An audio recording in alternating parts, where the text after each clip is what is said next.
एक जंगल में एक शेर रहता था। वह जंगल का राजा था और बड़ा बलशाली था। सारे जानवर भय के कारण उसका गुणगान किया करते थे। उसी जंगल में एक बुद्धिमान बंदर रहता था। वो शेर से डरता नहीं था और व्यर्थ में उसका गुणगान नहीं करता था। शेर की यह बात बुरी लगती थी। एक बार उसने बंदर को बुलाया और कहा, जंगल के सारे जानवर मेरी प्रशंसा करते हैं, तुम नहीं। ऐसा क्यों? मैं किस बात पर आपकी प्रशंसा करूं? बंदर ने पूछा। मैं बलशाली हूँ। जंगल के सारे जानवर मुझसे डरते हैं। शेर ने उत्तर दिया। वनराज, मैं बल को नहीं बुद्धि को श्रेष्ठ मानता हूँ। इसलिए मात्र बल के कारण मैं आपका गुणगान नहीं करूंगा। बंदर बोला। ये बात शेर को बुरी लगी और दोनों में विवाद हो गया।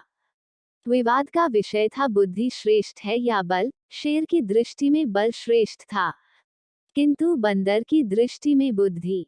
दोनों के अपने अपने तर्क थे। अपने तर्क देकर वे एक दूसरे के सामने स्वयं को सही सिद्ध करने में लग गए। बंदर बोला, शेर महाराज, बुद्धि ही श्रेष्ठ है। बुद्धि से संसार का हर कार्य संभव है, चाहे वह कितना ही कठिन क्यों न हो। बुद्धि से हर समस्या का निदान संभव है, चाहे वह कितनी ही विकट क्यों न हो। मैं बुद्धिमान हूँ और अपनी बुद्धि का प्रयोग कर किसी भी मुसीबत से आसानी से निकल सकता हूँ। कृपया ये बात मान लीजिए।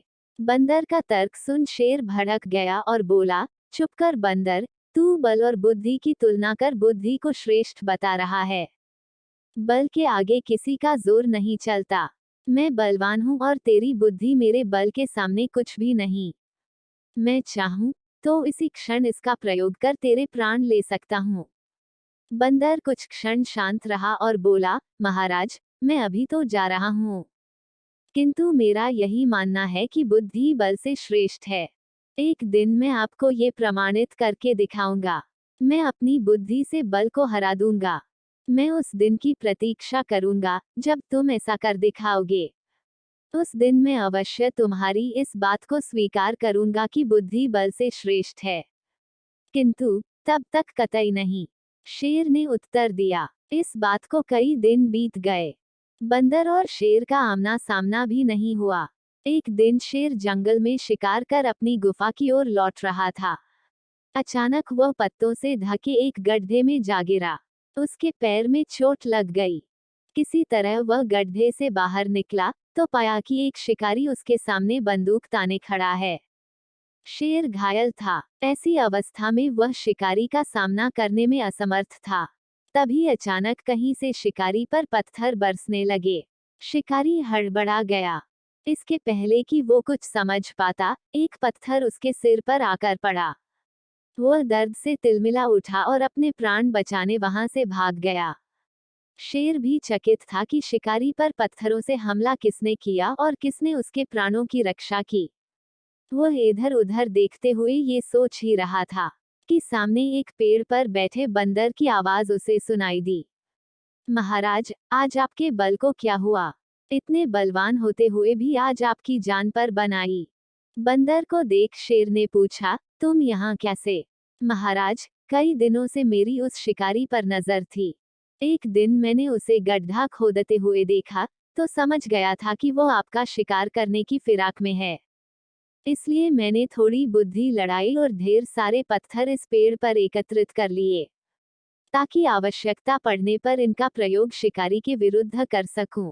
बंदर ने शेर के प्राणों की रक्षा की थी। वह उसके प्रति कृतज्ञ था। उसने उसे धन्यवाद दिया। उसे अपने और बंदर में मध्य हुआ विवाद भी स्मरण हो आया। वह बोला, बंदर भाई, आज तुमने सिद्ध कर दिया कि बुद्धि बल से श्रेष्ठ होती है। मुझे अपनी गलती का एहसास हो गया है। मैं समझ गया हूँ कि बल हर समय और हर परिस्थिति में एक सा नहीं रहता, लेकिन बुद्धि हर समय और हर परिस्थिति में साथ रहती है। बंदर ने उत्तर दिया, महाराज, मुझे प्रसन्नता है कि आप इस बात को समझ गए। आज की घटना पर ध्यान दीजिए। शिकारी आपसे बल में कम था, किंतु बावजूद इसके उसने अपनी बुद्धि से आप पर नियंत्रण पा लिया। उसी प्रकार मैं शिकारी से बल में कम था, किंतु बुद्धि का प्रयोग कर मैंने उसे डराकर भगा दिया। इसलिए हर कहते हैं कि बुद्धि बल से कहीं श्रेष्ठ है। सीख, बुद्धि का प्रयोग कर हर समस्या का निराकरण किया जा सकता है, इसलिए बुद्धि को कभी कमतर न समझें।